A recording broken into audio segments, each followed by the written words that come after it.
Inspirational movies का सबसे पहला काम होता है कि वो आपको और आपकी सोच को अंदर तक हिलाकर रख दें। और अगर इंस्पिरेशन किसी की रियल लाइफ से मिले तो उससे बड़ा चमत्कार क्या ही हो सकता है।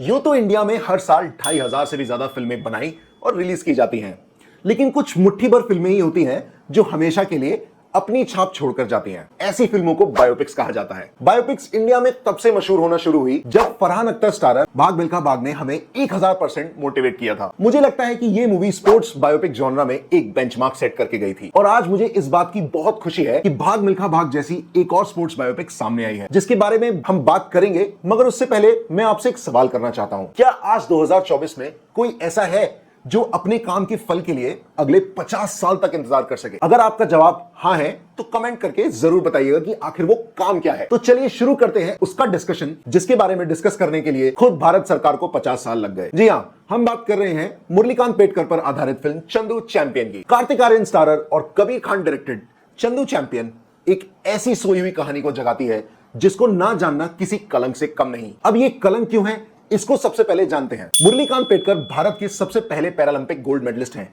जिन्होंने जर्मनी में हुए 1972 समर पैरालंपिक्स में भारत का नाम रोशन किया था।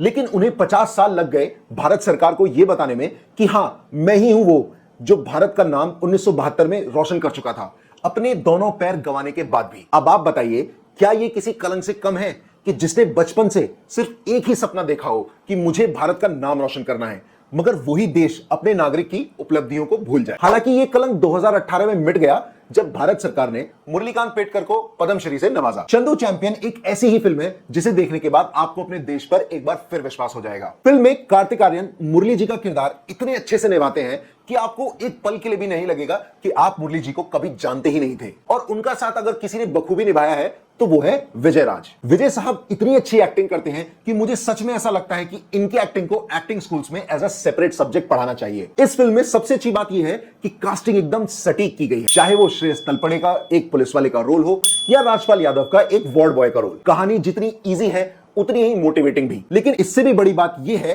कि डायरेक्टर कबीर खान ने मुरली सर की लाइफ के सारे इंपॉर्टेंट इवेंट्स को दिखाया है और इसी की वजह से कहानी काफी हद तक कंप्लीट लगती है। हालांकि स्टोरी में कुछ ह्यूमरस एलिमेंट्स भी हैं, लेकिन मूवी का कोई भी सॉन्ग उतना मोटिवेटिंग नहीं लगा जितना भाग मिल्खा भाग में था। मूवी में सिनेमैटिक अपील के साथ साथ हर एक सीन के फैक्ट्स को ध्यान में रखकर बनाया गया है। मुझे इस बात की बहुत खुशी है कि ना तो फिल्म ओवर इमोशनल है और ना ही अंडर इमोशनल, जिसकी वजह से चंदू चैंपियन को मैं हाईली रिकमेंड करता हूं और 5 में से 4 स्टार्स देता हूं।